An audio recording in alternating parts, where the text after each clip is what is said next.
ചെറിയ ക്ലാസ്സിൽ പഠിക്കുന്ന സമയത്തൊക്കെ ടീച്ചേഴ്സ് വന്ന് ചോദിക്കായിരുന്നു നിങ്ങൾക്ക് എന്താവാനാ ആഗ്രഹം എന്ന്. അപ്പോൾ പകുതി കുട്ടികൾ എന്തായാലും പറയും ഡോക്ടർ ആവാനാണെന്ന്, പകുതി കുട്ടികൾ പറയും എഞ്ചിനീയർ ആവാനാണെന്ന്. ചിലപ്പോൾ ഒന്നോ രണ്ടോ കുട്ടികൾ ടീച്ചറൊക്കെ പറയും, എന്നാലും അപൂർവമാണ് അത് വരാറ്.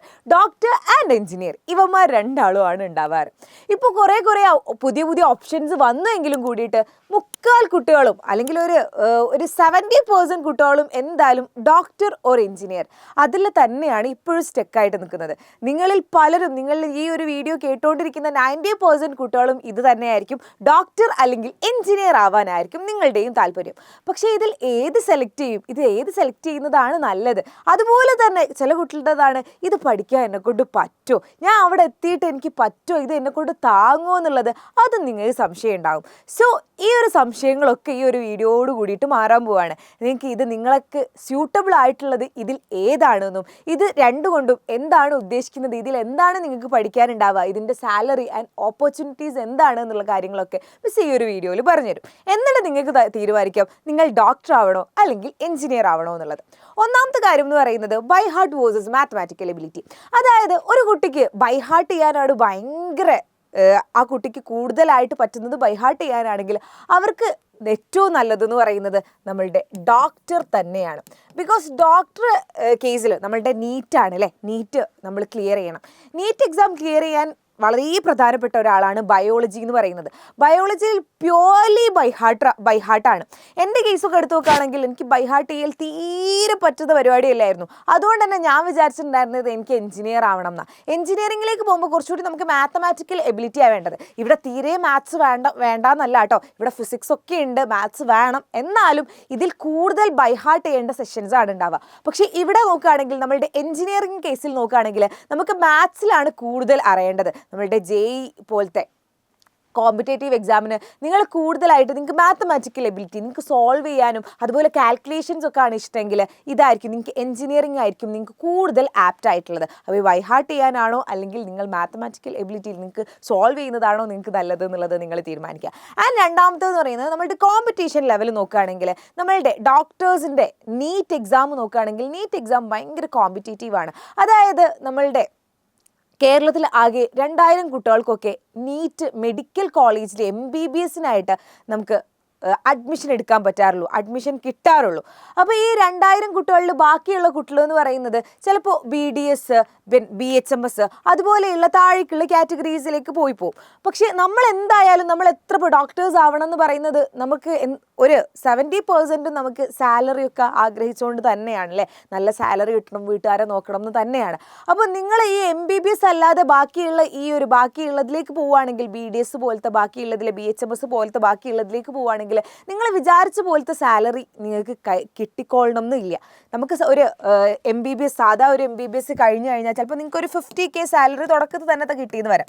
പക്ഷേ നമുക്ക് ഒരു BDS ഓർ BHMS ഒക്കെ ആണെങ്കിൽ ചിലപ്പോൾ ഈ ഒരു സാലറിയും നിങ്ങൾക്ക് കിട്ടിക്കൊള്ളണമെന്നില്ല. നിങ്ങൾ പഠിക്കാൻ അത്ര തന്നെ ഉണ്ടാവും, പക്ഷേ നിങ്ങൾ വിചാരിച്ച പോലെ ഒരു സാലറി ആയിരിക്കില്ല നിങ്ങൾക്ക് കിട്ടുന്നത്.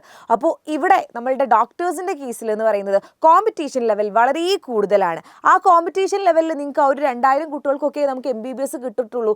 അതിൻ്റെ താഴേക്ക് കിട്ടിക്കഴിഞ്ഞാൽ നിങ്ങൾക്ക് വിചാരിച്ച പോലെ ലൈഫും കിട്ടാൻ പോകുന്നില്ല.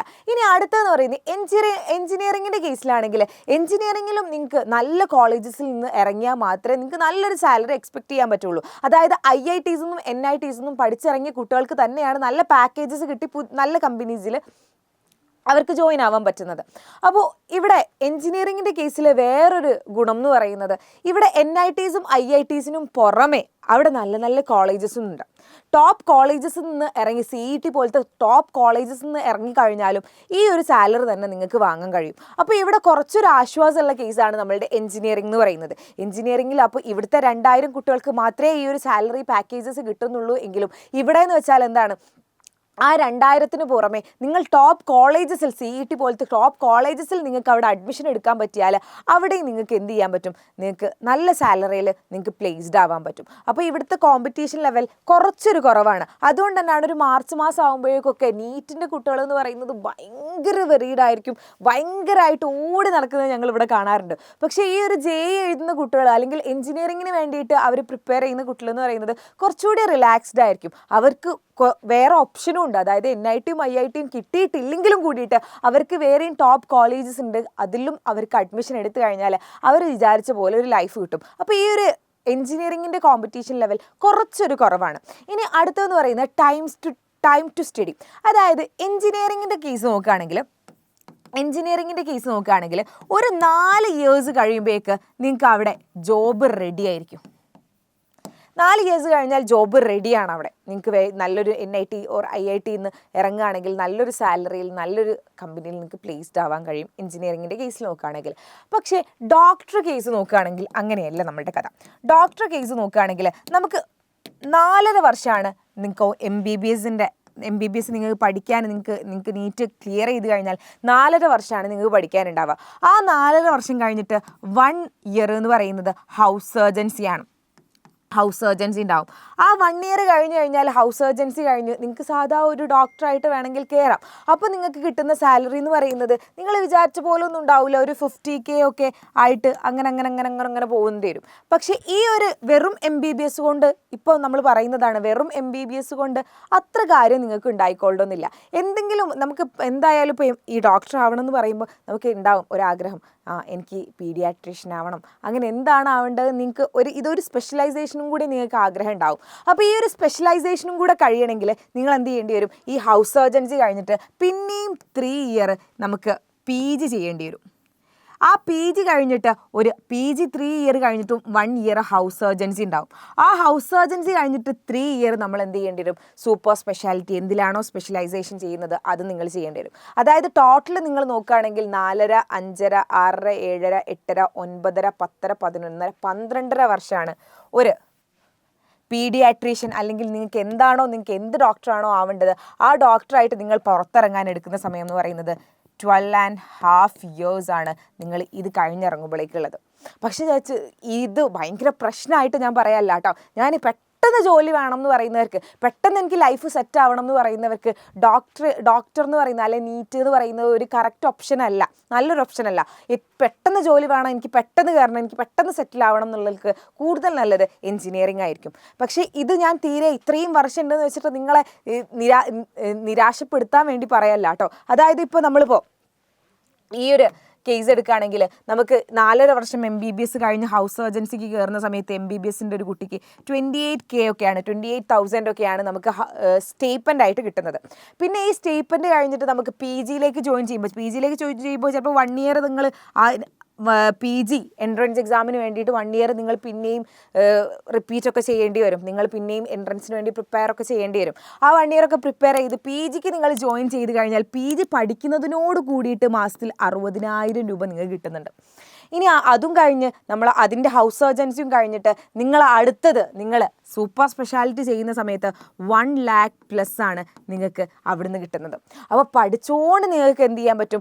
ഏൺ ചെയ്യാൻ പറ്റുന്ന ഒരു പരിപാടിയും കൂടിയാണ് നമ്മളുടെ ഡോക്ടർ എന്ന് പറയുന്നത്. പഠിക്കുകയും ചെയ്യാം, അതുപോലെ തന്നെ ഏൺ ചെയ്യുകയും ചെയ്യാം. പക്ഷെ ചില കുട്ടികളുടെ കേസുണ്ട്, എനിക്ക് ചില ഗേൾസിനായിരിക്കും പെട്ടെന്ന് റിലേറ്റ് ചെയ്യാൻ പറ്റുന്നത്. ഗേൾസിന് ചിലപ്പോൾ പെട്ടെന്ന് പഠിക്കലൊക്കെ കഴിച്ചിട്ട് നിങ്ങൾക്ക് ജോലിയിലേക്ക് എന്ന് പറയേണ്ടി വരും. പെട്ടെന്ന് പഠിച്ചു കഴിഞ്ഞ് ജോലി തന്നെ ചെയ്യേണ്ടി വരും. അങ്ങനത്തെ ആൾക്കാർക്ക് ചിലപ്പോൾ പറ്റിക്കൊള്ളണമെന്നില്ല. പക്ഷെ ചില കുട്ടികളുണ്ട്, അല്ലെങ്കിൽ ചില ഗേൾസ് ആയിക്കോട്ടെ ബോയ്സ് ആയിക്കോട്ടെ, ചില കുട്ടികളുണ്ട് കല്യാണമൊക്കെ കഴിഞ്ഞ് നമുക്ക് നമ്മളുടെ ലൈഫും മുന്നോട്ട് പോകും, അതിൻ്റെ കൂടെ തന്നെ നിങ്ങൾ പഠനവും മുന്നോട്ട് കൊണ്ടുപോകുന്ന ആൾക്കാരാണെങ്കിൽ പഠിച്ച് ഇതിൻ്റെ കൂടെ തന്നെ നിങ്ങൾക്ക് എന്ത് ചെയ്യാം? ഏൺ ചെയ്യാം. അതിൻ്റെ കൂടെ നിങ്ങൾക്ക് വേണമെങ്കിൽ പുറത്ത് പ്രൈവറ്റ് ഹോസ്പിറ്റൽസിലൊക്കെ പോയിട്ട് നിങ്ങൾക്ക് എന്ത് ചെയ്യാൻ പറ്റും? അതിൻ്റെ കൂടെ സർവീസൊക്കെ ചെയ്ത് കഴിഞ്ഞാൽ ഇതിലും കൂടുതൽ ഏൺ ചെയ്തുകൊണ്ടേ ഇരിക്കാൻ പറ്റും. അതുകൊണ്ട് ഇതൊരിക്കലും ഈ 12.5 വർഷം എന്ന് പറയുന്നത് ഭയങ്കര പ്രശ്നമാണ് എന്നല്ല ഞാൻ പറയുന്നത്. പെട്ടെന്ന് സെറ്റിൽ ആവണം എന്നുണ്ടെങ്കിൽ ഇതിനേക്കാളും നല്ലത് എഞ്ചിനീയറിംഗ് ആണ് എന്നാണ് ഞാൻ പറയുന്നത്. ഇനി സാലറിയും ഓപ്പർച്യൂണിറ്റീസും നോക്കുകയാണെങ്കിൽ എപ്പോഴും ഇപ്പോൾ പറയുന്ന കേസാണ് എഞ്ചിനീയേഴ്സിനെ കൊണ്ട് നടക്കാൻ വയ്യ. എനിക്കും പറഞ്ഞിട്ടുണ്ടായിരുന്നു കേട്ടോ എൻ്റെ ഉപ്പ, എനിക്ക് ഈ +2 കഴിഞ്ഞിട്ട് എഞ്ചിനീയർ ആവാനായിരുന്നു ഭയങ്കര ആഗ്രഹം എന്ന് പറയുന്നത്. അപ്പോൾ ഉപ്പ പറഞ്ഞു, എഞ്ചിനീയറെ കൊണ്ട് നടക്കാൻ വയ്യ, നീ വേണമെങ്കിൽ MBBS എടുത്തോന്ന്. പക്ഷേ എനിക്ക് അതിനോടെന്തോ എനിക്ക് താല്പര്യമില്ല. ഒന്നാമത്തേതെന്ന് വെച്ചാൽ എനിക്ക് ബൈഹാർട്ട് ചെയ്യാൻ തീരെ അറിയില്ല. എനിക്ക് ഈ ബയോളജിനോട് വലിയ താല്പര്യം ഇല്ലാത്തത് കൊണ്ട് തന്നെ ഞാൻ മെല്ലെ ആ ഒരു നീറ്റിൽ നിന്ന് മെല്ലെ ഒഴിഞ്ഞു മാറി. ഞാൻ JEE ആയിരുന്നു നോക്കിയിട്ടുണ്ടായിരുന്നത്. പക്ഷേ JEE എന്ന് പറയുന്നത് ഇത് പിന്നെ ഇങ്ങനെയാണ് ഇത് ഓപ്പർച്യൂണിറ്റി ഇല്ല അങ്ങനെ ഇങ്ങനെയെന്ന് പറഞ്ഞപ്പം ഞാൻ കുറച്ചൊരു ബാക്കോട്ട് നിന്നു. പിന്നെ എനിക്ക് കുറച്ച് കഴിഞ്ഞപ്പോൾ എനിക്ക് മനസ്സിലാവുകയും ചെയ്തു എനിക്ക് എന്നെക്കൊണ്ട് പറ്റുന്ന പരിപാടിയില്ല ഇത്, എനിക്ക് കുറച്ചുകൂടിയും ആപ്റ്റായത് എനിക്ക് ടീച്ചിങ് ആണെന്ന് പറഞ്ഞു. എനിക്ക് മനസ്സിലായി, ഞാൻ ടീച്ചിങ്ങിലേക്ക് പോകുന്നു. അപ്പോൾ നിങ്ങളെ കാര്യം നോക്കുകയാണെങ്കിൽ സാലറി ആൻഡ് ഓപ്പർച്യൂണിറ്റി എന്ന് പറയുന്നത് എല്ലാവരും പറയും പോലെ ഭയങ്കര തിരികെ ഓപ്പർച്യൂണിറ്റി ഇല്ലാത്ത സംഭവമൊന്നുമില്ല ഈ ഡോക്ടറും എഞ്ചിനീയറും എന്ന് പറയുന്നത്. നമ്മളുടെ നാട് ഇന്നും വികസിച്ചുകൊണ്ടിരിക്കുകയാണ്. അതിൻ്റെ കൂടെ തന്നെ ഒരുപാട് ഹോസ്പിറ്റൽസും കാര്യങ്ങളൊക്കെ വരുന്നുണ്ട്.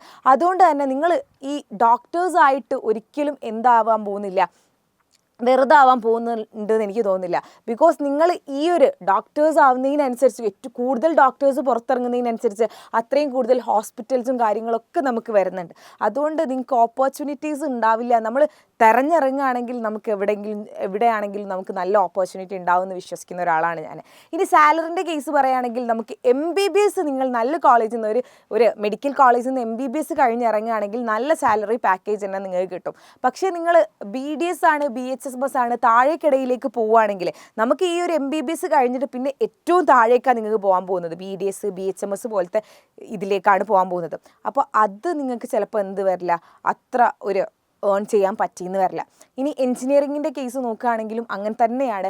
നല്ല ടോപ്പ് കോളേജസ് നിന്ന് ഒരു ടോപ്പ് 5 കോളേജസും NITയും IITs ഒന്നും പഠിച്ചിറങ്ങിയവർക്ക് മാത്രം തന്നെയാണ് ആ ഒരു സാലറി പാക്കേജ് കിട്ടുന്നത്. അല്ലാതെ ഏതോ കോളേജിൽ പോയിട്ട് നിങ്ങൾ വെറുതെ എൻജിനീയറിങ് എടുത്തെന്ന് വെച്ചിട്ട് നിങ്ങൾക്ക് കാര്യമില്ല. നിങ്ങൾ ഒരുപാട് പഠിക്കാമെന്നല്ലാതെ നിങ്ങൾക്കൊരു 15, 20, 25 ആ ഒരു 25,000 ആ ഒരു ബേസിലായിരിക്കും നിങ്ങളുടെ സാലറി പാക്കേജ് പോകാൻ പോകുന്നത്. അപ്പോൾ നിങ്ങൾ പഠിക്കാനിരിക്കുകയാണെങ്കിൽ നിങ്ങൾ അത് ഏറ്റവും ടോപ്പ് ലെവലിലേക്ക് തന്നെ പഠിക്കുക എന്നുള്ളതാണ് നിങ്ങൾക്ക് ചെയ്യേണ്ട കാര്യം. പിന്നെ വേറൊന്ന് ഇവരൊക്കെ പറയാൻ കാരണം എന്ന് വെച്ചാൽ പണ്ട് കാലത്തൊക്കെ 1 lakh+ ഒക്കെ ഒരു MBBS കഴിഞ്ഞ ആൾക്ക് കിട്ടുന്നുണ്ടായിരുന്നു സാലറി.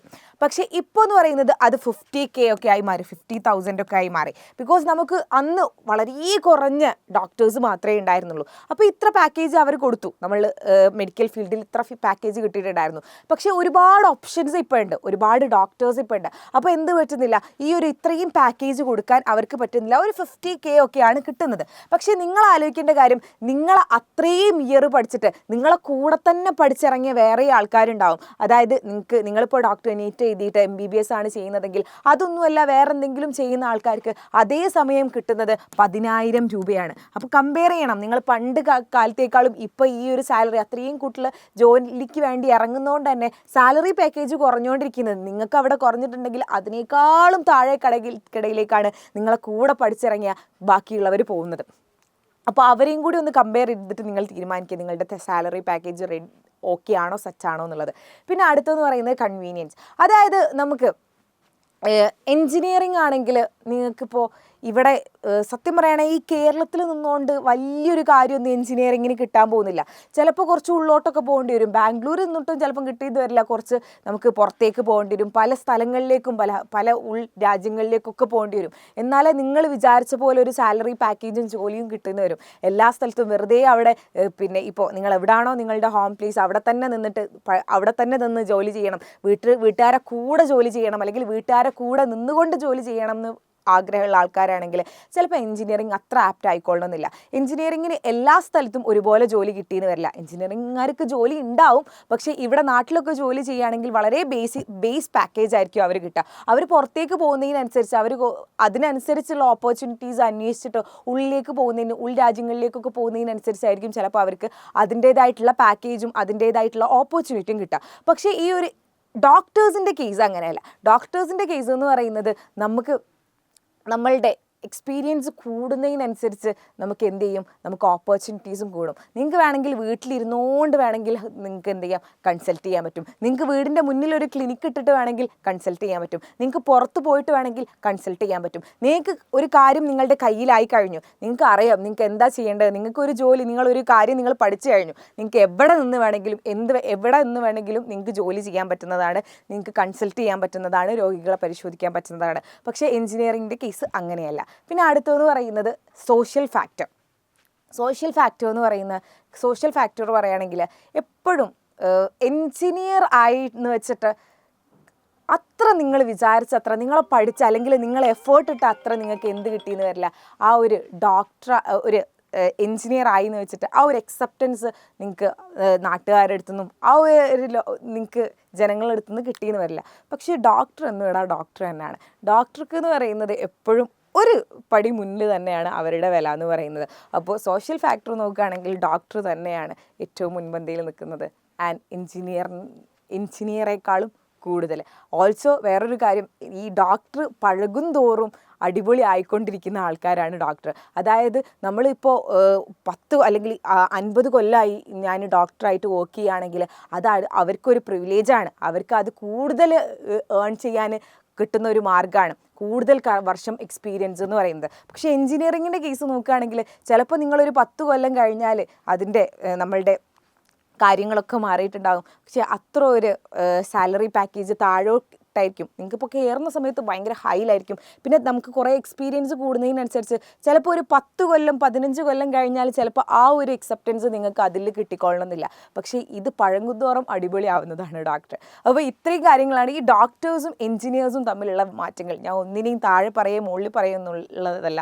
ഞാൻ എൻ്റെ കാര്യങ്ങൾ, ഞാൻ എന്താണോ ഞാനിതുവരെ പഠിച്ചിട്ടുള്ളത്, ഞാൻ എന്താണോ അറിഞ്ഞിട്ടുള്ളത്, ആ കാര്യങ്ങൾ നിങ്ങൾക്ക് ഷെയർ ചെയ്തതാണ്. അപ്പോൾ ഈ ഒരു കൺഫ്യൂഷനിൽ നിൽക്കുന്ന ആൾക്കാർ, ഡോക്ടർ ഓ എൻജിനീയർ എന്നുള്ള കൺഫ്യൂഷനിൽ നിൽക്കുന്ന ആൾക്കാർ, നിങ്ങൾ തീരുമാനിക്കുക നിങ്ങൾക്ക് ഏതാണ് സ്യൂട്ടായതെന്ന്. നിങ്ങൾക്ക് രണ്ടിനും അതിൻ്റേതായിട്ടുള്ള ഗുണങ്ങളും ദോഷങ്ങളും ഉണ്ട്. അപ്പോൾ നിങ്ങൾക്ക് ചൂസ് ചെയ്യാം നിങ്ങൾക്ക് വേണ്ട ഏതാണ്, നിങ്ങൾക്ക് ആപ്റ്റായിട്ടുള്ള ഏതാണെന്ന്. ആൻഡ് ഓൾസോ നിങ്ങൾ എന്ത് ചെയ്യുക, നിങ്ങൾ ഏതാണ് നിങ്ങൾ ഇനി തീരുമാനിച്ചതെന്ന് ഒന്ന് താഴെ കമൻറ്റ് ചെയ്യുകയും ചെയ്യാം കേട്ടോ.